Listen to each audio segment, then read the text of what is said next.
Bismillahirrahmanirrahim. I am Muhammad Muzammil and today we are discussing about skeletal muscles. The muscles that are attached to the bone is known as skeletal muscles. हमारी body में तकरीबन 650 muscles ऐसे होते हैं जो कि skeletal muscles कहलाते हैं। ये आपका एमसीक्यूज़ में पूछा जाता है अक्सर। कंटेंट्स देख लेते हैं कि आज के टॉपिक में हमने क्या क्या चीज़ें डिस्कस करनी है। तो इंट्रोडक्शन देखेंगे, उसके बाद हम स्केलेटल मसल फाइबर को डिस्कस करेंगे और उसके बाद हम ultra structure of myofilaments, sliding filament model, how the bridges are control actin myosin interaction by calcium and energy for muscles contraction.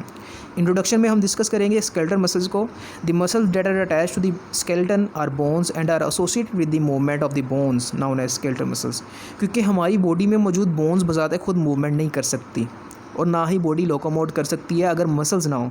तो मसल्स वो आपकी बॉडी में टिश्यूज़ हैं जो कि आपकी बॉडी में कॉन्ट्रैक्शन और रिलैक्सेशन करवाते हैं और बोन्स के साथ क्योंकि ये अटैच होते हैं इसलिए हम एक जगह से दूसरी जगह लोकोमोट कर सकते हैं।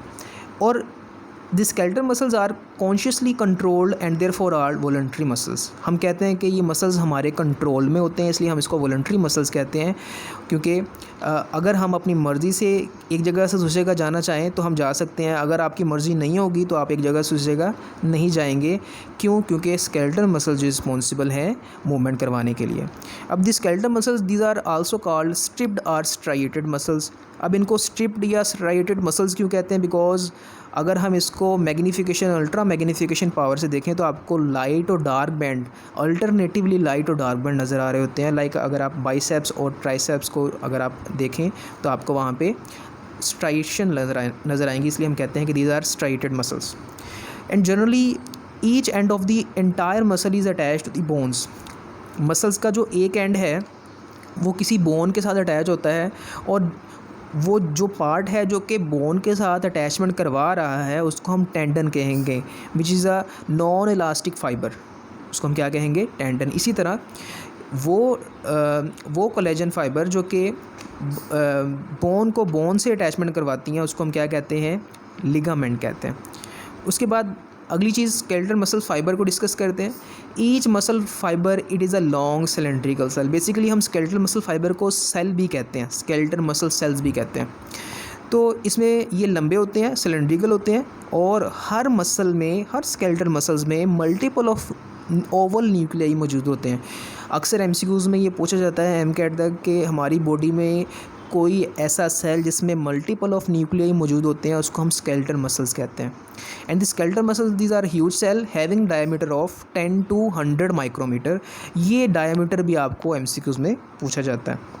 Cytoplasm of the muscle fibre is similar to the cytoplasm of the cells. Just like other cell के अंदर साइटोप्लाज्म मौजूद होता है जिसके अंदर जो है वो राइबोसोम्स या अदर ऑर्गेनेली जो है वो सस्पेंडेड होती हैं। इसी तरह इन मसल सेल्स के अंदर या मसल फाइबर के अंदर सार्कोप्लाज्म मौजूद होता है।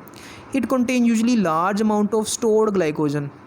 हमने पढ़ा था कि जब आपकी बॉडी के अंदर, ब्लड के अंदर जब 1 ग्राम से ज़्यादा ग्लूकोज का लेवल हो जाए तो फिर क्या होता है कि वो जो ग्लूकोज है वो ग्लाइकोजन में कन्वर्ट होता है और मसल्स और लीवर में स्टोर हो जाता है। तो ये वो मसल है जहाँ पे ग्लाइकोजन स्टोर्ड है। एंड इसके अलावा और क्या इसमें होता है? Having unique oxygen binding protein known as myoglobin, a red pigment that stored oxygen. एक मायोग्लोबिन प्रोटीन है जो कि ऑक्सीजन को स्टोर करती है। एक चीज़ जो है वो आपने हमेशा अपने माइंड में रखनी है कि हीमोग्लोबिन और मायोग्लोबिन में ये डिफरेंस है कि हीमोग्लोबिन ब्लड में होगी और मायोग्लोबिन मसल्स में होगी। मायोग्लोबिन जो है ये ऑक्सीजन को स्टोर करती है जबकि हीमोग्लोबिन ऑक्सीजन को कैरी करती है। इसके अलावा अगर आप ये भी चीज़ अक्सर पूछी जाती है कि अफिनिटी किसकी ज़्यादा है, मायोग्लोबिन की या हीमोग्लोबिन की? ऑक्सीजन कैरिंग एबिलिटी या अफिनिटी जो है वो किसकी ज़्यादा है? तो वो मायोग्लोबिन की ज़्यादा है। आपको एक मसल नज़र आ रहा है, मसल बंडल नज़र आ रहा है, उसमें मसल फाइबर होंगे बहुत सारे और यानी कि मसल सेल्स होंगे और हर सेल में आपको यहाँ पे इसकी मेम्ब्रेन के साथ साथ जिसको हम सार्कोलीमा कहते हैं आपको ओवल न्यूक्लियाई नज़र आ रहे होंगे। और हर मसल फाइबर में बहुत सारे मायोफिब्रिल्स मौजूद होंगे जिसको मज़ीद आगे जो डिटेल से हम आगे डिस्कस करेंगे। मायोफिब्रिल्स को देख लेते हैं बेटा। मायोफिब्रिल्स किसे कहते हैं? It consist of many sarcomere. Her myofibrils में, और वो मायोफिब्रिल्स कहाँ मौजूद है? एक मसल फाइबर के अंदर हर मायोफिब्रिल्स में बहुत सारे सार्कोमेर होंगे जिसको हम कॉन्ट्रैक्टाइल यूनिट कहते हैं। लाइक मसल्स में वो छोटे से छोटा यूनिट है जो कि कॉन्ट्रैक्शन करता है और जो है वो पूरा का पूरा मसल बंडल उसके मुतबादल जो है वो कॉन्ट्रैक्शन कर रहा होता है, उसको हम सार्कोमेर कहते हैं। या फिर आप कह सकते हैं कि दो सक्सेसिव जेड लाइन के दरमियान में जो भी चीज़ होगी उसको हम सार्कोमेर कंसीडर करेंगे। Light and dark band are seen along the length of myofibrils. पूरी की पूरी मायोफिब्रिल्स में आपको बहुत सारे जो हैं वो लाइटर और डार्क बैंड नज़र आएंगे।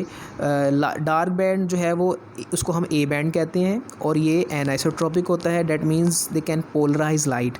और लाइट बैंड को हम आई बैंड कहते हैं बिकॉज ये एनाइसोट्रॉपिक होती है और आइसोट्रॉपिक होती है और ये लाइट को पोलराइज नहीं कर सकती। ए बैंड जो है has a lighter strip called H zone. A band के दरमियान में एक स्ट्रिप नज़र आ रही होगी आपको, उसको हम क्या कहते हैं, एच जोन कहते हैं। एच मीन हेली, क्योंकि वो ब्राइट होता है इसलिए हमने उसका नाम जो है वो एच जोन रखा हुआ है। और एच जोन को काटने के लिए दरमियान में एक मिड लाइन नज़र आती है, जस्ट लाइक ये देखें ज़रा, ये आपके पास जो है वो ए बैंड नज़र आ रहा है नीचे आपको। यहाँ पे मैं इसको थोड़ा सा एक्सप्लेन कर देता हूँ। यहाँ पे आपको एच जोन नज़र आ रहा है। एच जोन जो है वो कहाँ पे है, ए बैंड में। और एच जोन को काटने के लिए एक लाइन आपको नज़र आ रही है जिसको हम क्या कहते हैं, एम लाइन, यानी कि मिड लाइन। अब एम लाइन का काम क्या है, एम लाइन जो है ये मायोसिन प्रोटीन्स को, आपको मायोसिन नज़र आ रही हैं प्रोटीन्स दरमियान में, ये मायोसिन प्रोटीन्स को क्या करती है, ये एंकर करके रखती है सेंटर में। ठीक है, अब अगली चीज़ जो हम यहाँ पे डिस्कस करेंगे वो क्या है, वो देख लेते हैं कि H zone is bisected by a midline called M line and I band has a midline called Z line। इसी तरह I band में भी एक लाइन होगी, मिड लाइन होगी, जिसको हम क्या कहते हैं, Z line कहते हैं। ये देखिएगा ज़रा, आपको ये I band नज़र आ रहा है, यहाँ पे ये I band नज़र आ रहा है और इसका ये जो पार्ट है यहाँ पे भी आपको I band नज़र आ रहा है। ठीक है, अब I band वो एरिया होगा जहाँ पे मायोसिन प्रोटीन नहीं होंगी, यानी कि वो सार्कोमेर में वो पार्ट जहाँ मायोसिन प्रोटीन नहीं है उसको हम आई बैंड में कंसिडर करेंगे, और वो पार्ट जहाँ पे मायोसिन प्रोटीन्स हैं उसको हम ए बैंड में कंसिडर करेंगे। ठीक है, तो आई बैंड के दरमियान में जो लाइन है उसको हम क्या कहते हैं, जेड लाइन। ये आपको जेड लाइन नज़र आ रही है। देन इसका जो मायोफिब्रिल्स का जो डायमीटर है, जो एमसीक्यूज़ में पूछा जाता है, वो कितना है, 1 to 2 माइक्रोमीटर। अगली चीज़ जो हमने डिस्कस करनी है वो है ultra structure of myofilaments. And myofilament it is made up of thick and thin filaments. Basically myofilament जो है वो मायोफिब्रिल्स के अंदर मौजूद होती हैं और ये कैसे बनती हैं, ये थिक और थिन फिलामेंट्स की कंपोजिशन से मिलके बनी होती हैं। अब इसमें जो सेंट्रल थिक फिलामेंट होगा वो एक entire length of A band में फैला हुआ होगा। लाइक जो सेंटर में जो थिक फिलामेंट था वो क्या है, वो पूरे के पूरे ए बैंड में फैला हुआ है, जिसको हम मायोसिन कह रहे हैं, मायोसिन प्रोटीन कह रहे थे। और थिन फिलामेंट जो है ये extend across the I band and partially into the A band. ये देखिएगा ज़रा, ये आपको फिगर नज़र आ रही थी बेटा, इसमें जो थिन फिलामेंट्स हैं, ये जो आपको लाइन नज़र आ रही है, these are all thin filaments. ठीक है, और ये जो आपको लाइन नज़र आ रही है जो ब्रॉडर है और इम्बोज्ड है, इसको हम मायोसिन कहते हैं और ये हमारे पास थिक फिलामेंट्स में आती हैं। थिक फिलामेंट जो हैं ये पूरे के पूरे ए बैंड में फैली हुई है, जबकि जो थिन फिलामेंट्स हैं ये आई बैंड में तो है, लेकिन इसका कुछ हिस्सा जो है वो ए बैंड में भी आपको नज़र आ रहा है। उसके बाद हम बात करते हैं thick filaments which is about 16 nanometer in diameter and it is composed of myosin. Myosin एक कॉन्ट्रैक्टाइल प्रोटीन है और इसका जो थिक फिलामेंट है इसका जो डायमीटर होता है वो होता है 16 nanometer. Each myosin molecule has a tail terminating into 2 globular head. हर मायोसिन जो है उसकी जो टेल है वो टर्मिनेट होती है, उसका जो एंड है वहाँ पे 2 ग्लोब्यूलर हेड नज़र आ रहे होते हैं। ठीक है, उसके बाद उसकी जो टेल है वो 2 पॉलीपेप्टाइड चेन से मिलके बनी होती है। Myosin tail consist of 2 long polypeptides that coil together. वो आपस में क्वाइल्ड हुई होती है और उसका जो टर्मिनेट पार्ट है, जो एंड वाला पार्ट है, उसमें 2 ग्लोब्यूलर हेड नज़र आ रहे होंगे आपको। The head are sometimes called cross bridges because they link the thick and thin filaments together during contraction. हम मायोसिन के हेड को क्रॉस ब्रिज भी कहते हैं बिकॉज ये थिक और थिन को आपस में जोड़ती है। कैसे जोड़ती है आगे जाके हम डिटेल से मैं आपको एक एनिमेशन दिखाऊंगा, उससे आपको ये पता चल जाएगा।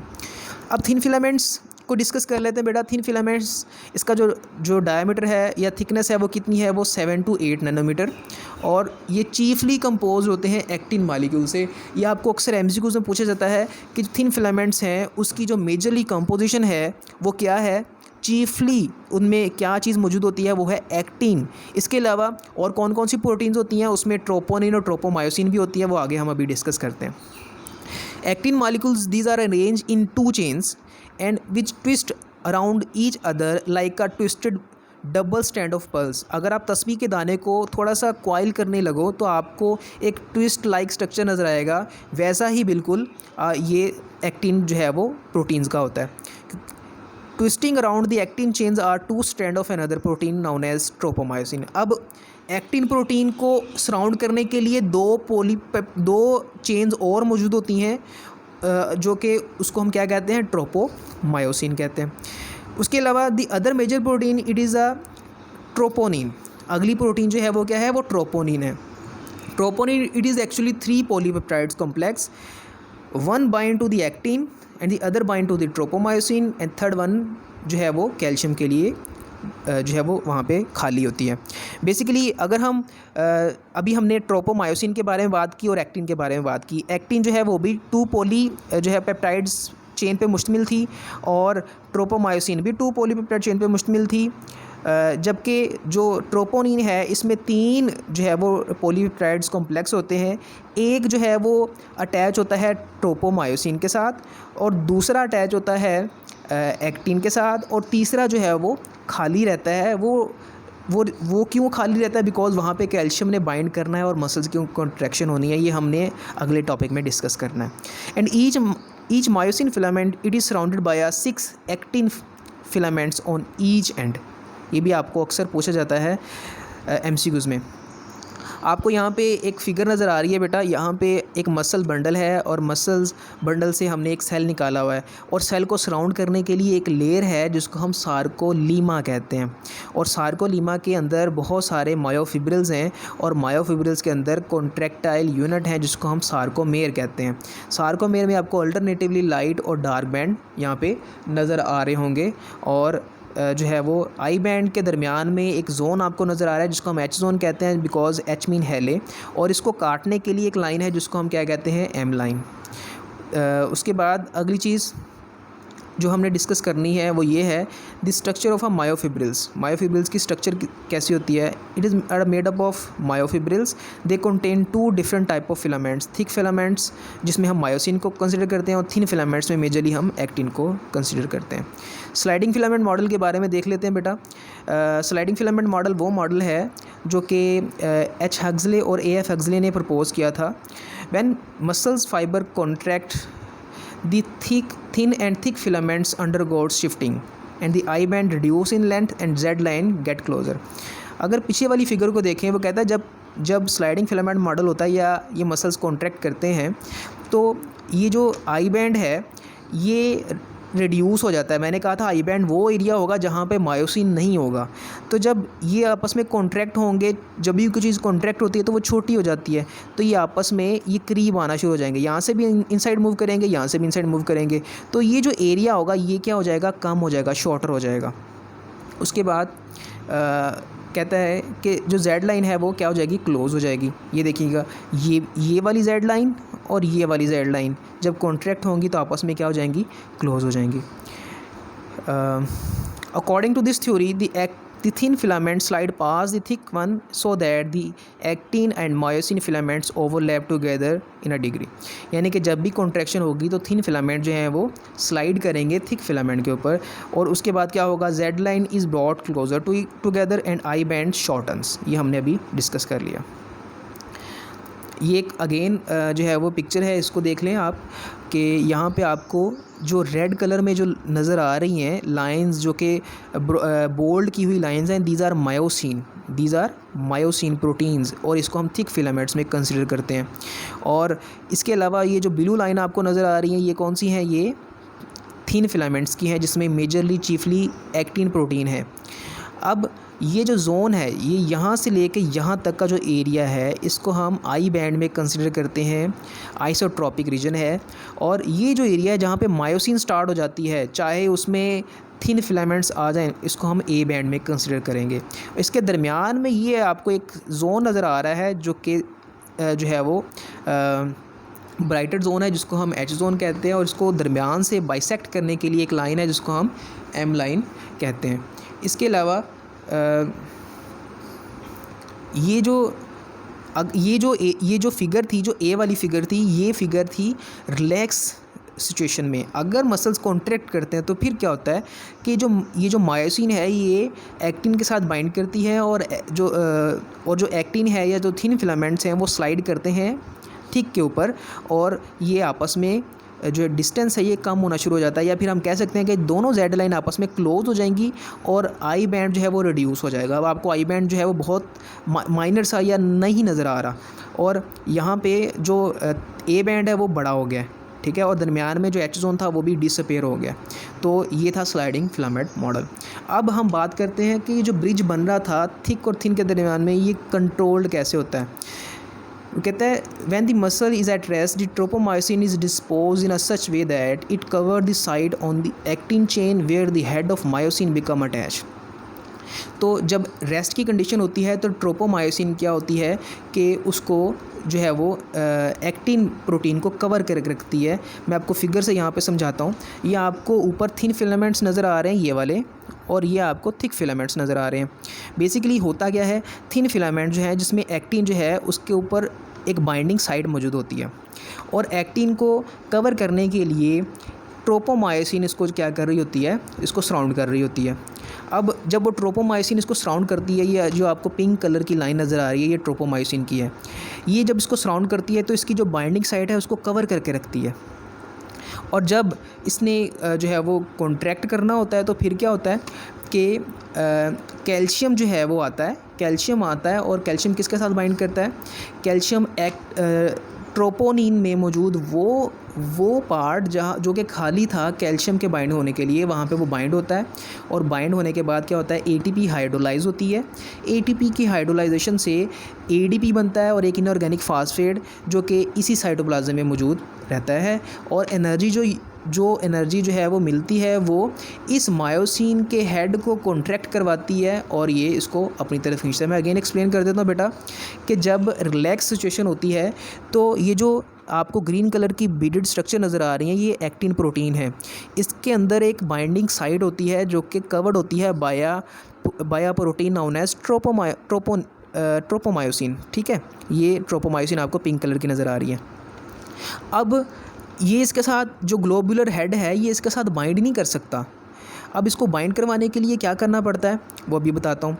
अब एक और प्रोटीन जो थिन फिलामेंट्स में हमने डिस्कस करनी है वो क्या है, वो है ट्रोपोनिन। अब ट्रोपोनिन में मैंने बताया था कि 3 जो है वो पॉलीपेप्टाइड रीजन है, जिसमें से एक जो है वो एक्टिन के साथ बाइंड किया हुआ है, जो ब्लू बीडेड स्ट्रक्चर नज़र आ रही है इसके साथ जुड़ा हुआ है। दूसरा जो स्ट्रक्चर है वो जुड़ा हुआ है ट्रोपोमायोसिन के साथ, और तीसरा जो है वो खाली है for the binding of calcium.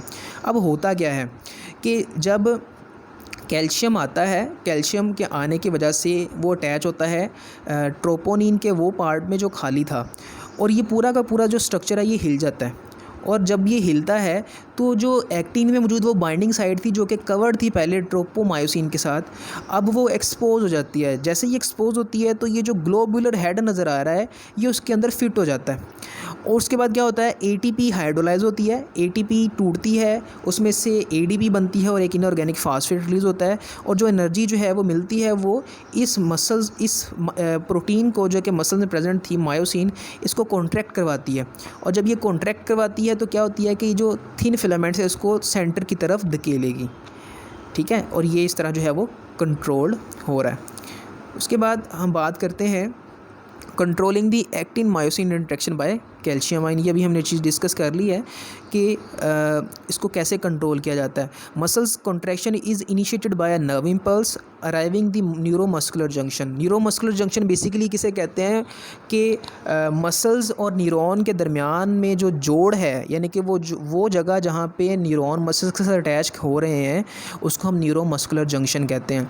अब क्योंकि हमने पढ़ा कि ये हमारे कंट्रोल में होते हैं, वॉलंटरी एक्शन में होते हैं, तो जब आपका नर्वस सिस्टम जो है वो मैसेज को भेजता है, इम्पल्स को भेजता है, तो न्यूरोमस्कुलर जंक्शन तक वो जाती है।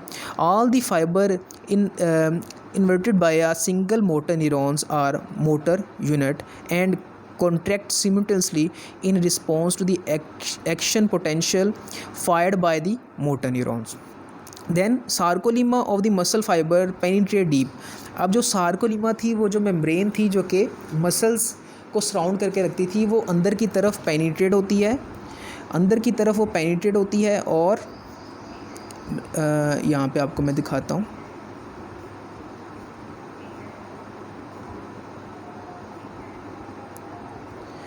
ये एक मेम्ब्रेन होती है जो कि इन सेल्स को, ये जो मसल फाइबर है इसको सराउंड करके रखती है। ये आप देख रहे होंगे, ये इसको सराउंड करके रखती है, बल्कि इस फिगर में आपको और ज़्यादा जो है वो क्लियर नज़र आ रही होगी। यहाँ पे ये जो लेयर आपको नज़र आ रही है इसको हम सार्कोलीमा कहते हैं। अब सार्कोलीमा क्या होती है, डीप पेनिट्रेट करती है इनसाइड, अंदर की तरफ पेनिट्रेट करती है और एक टिब्यूल्स बनाती है जिसको हम टी टिब्यूल्स कहते हैं या ट्रांसफ़र टिब्यूल्स कहते हैं। और ट्रांसफ़र टिब्यूल्स, ये जो आपको येलो कलर की नज़र आ रही है, ये टी टिब्यूल्स है, और ये टी टिब्यूल्स और इसके नेबरिंग जो एडजेसेंट सार्कोप्लाज्मिक रेटिकुलम की जो एंड्स हैं वो मिलके ट्राइएड स्ट्रक्चर बनाती हैं।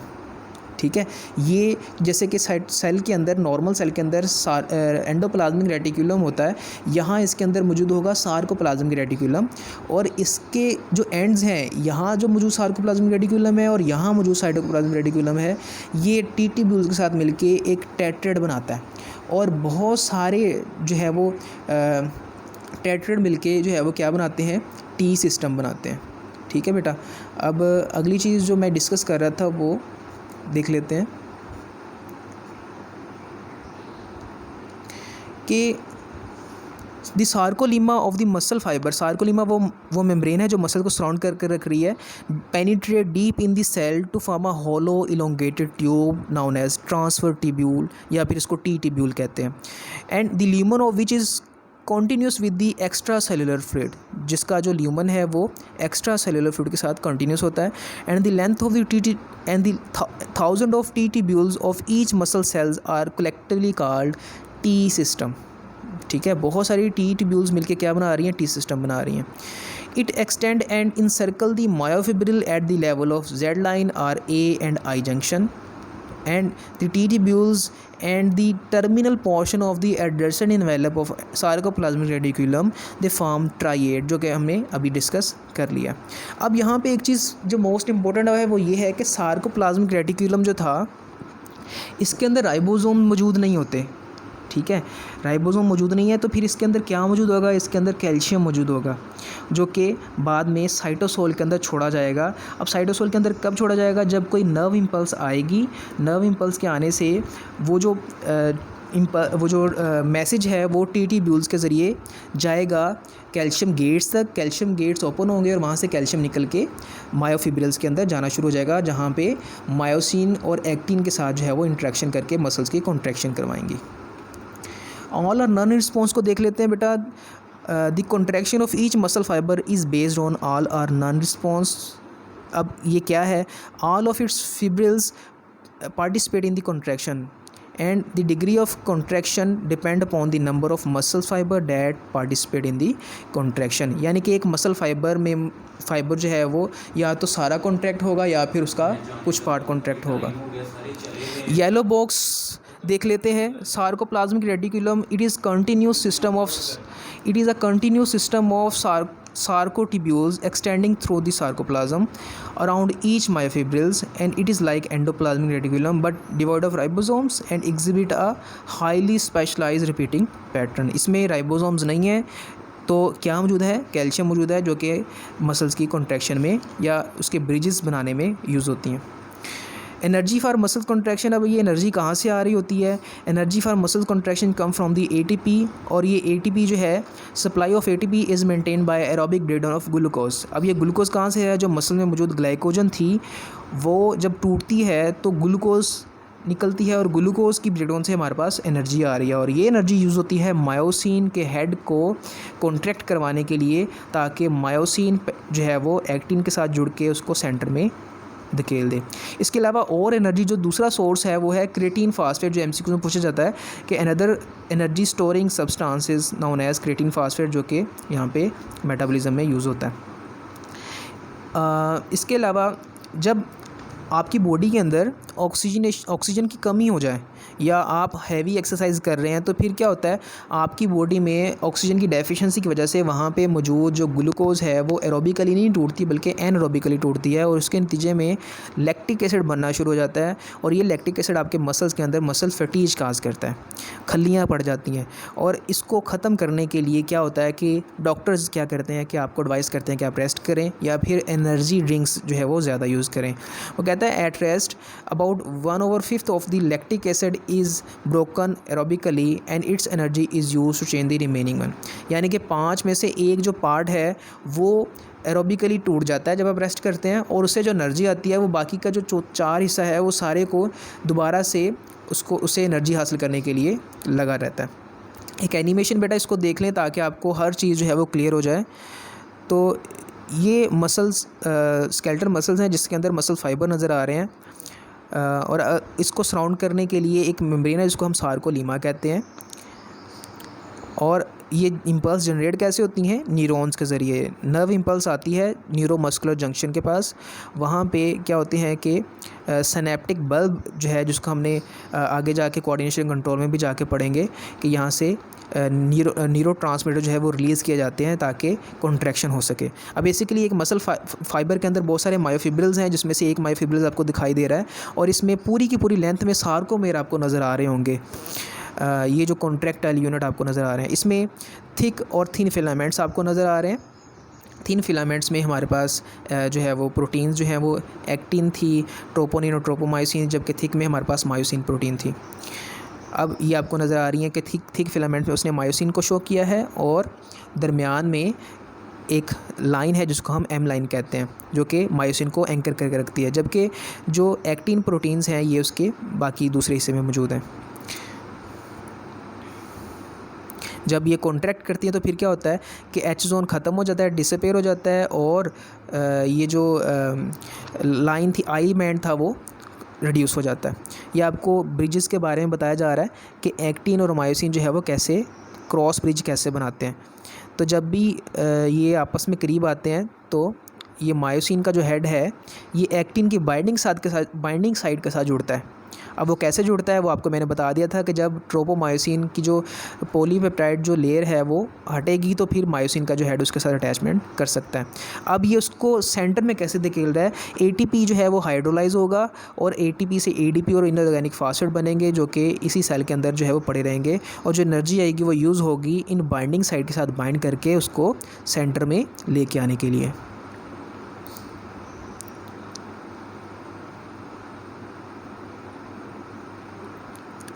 अब ये मसल जो है, ये मायोसिन का जो हेड है इसके साथ अटैच तो कर गया, अब इसको उतारने के लिए अगेन एटीपी चाहिए, यानी कि मसल जो इसका जो हेड है, ग्लोबुलर हेड है, उसको अटैचमेंट के लिए भी एटीपी चाहिए थी, और उसके बाद इसको वहाँ से उतारने के लिए भी एटीपी चाहिए। तो जैसे जैसे एटीपी हाइड्रोलाइज होती जा रही हैं तो ये क्या करेगा, ये एक्टिन के साथ बाइंड करता है, उसको परे करता जाता है। अब ये कैल्शियम आयन इसको कैसे कंट्रोल कर रहे हैं वो आप देख लें। कैल्शियम आयन कहाँ से आए हैं? सार्कोप्लाज्मिक रेटिकुलम से, और आने के बाद ये किसके साथ अटैच होंगे? ट्रोपोनिन के एक पार्ट के साथ ये अटैच हो जाएंगे, वो जो कि खाली था, और उसका जो दूसरा पार्ट है वो ट्रोपोमायोसिन, और तीसरा जो है वो एक्टिन के साथ बाइंड किया हुआ है।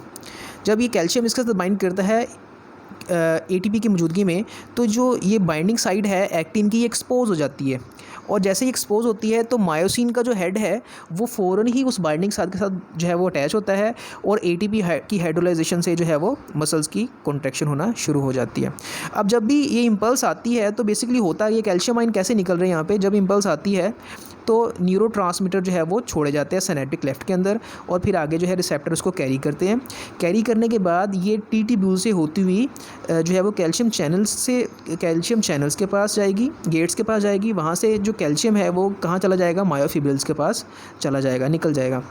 और ये कैल्शियम जो है फिर किसके साथ अटैच होगा, ये ट्रोपोनिन के एक पार्ट के साथ अटैच होगा, जिससे उसकी बाइंडिंग साइड एक्सपोज हो जाएगी। जी बेटा, यहाँ तक हमारा जो है वो टॉपिक क्लियर होता है। अगर कोई मज़ीद डिफ़िकल्टी है तो आप मेरे से डिस्कस कर सकते हैं। Thank you so much. Allah हाफ़िज़।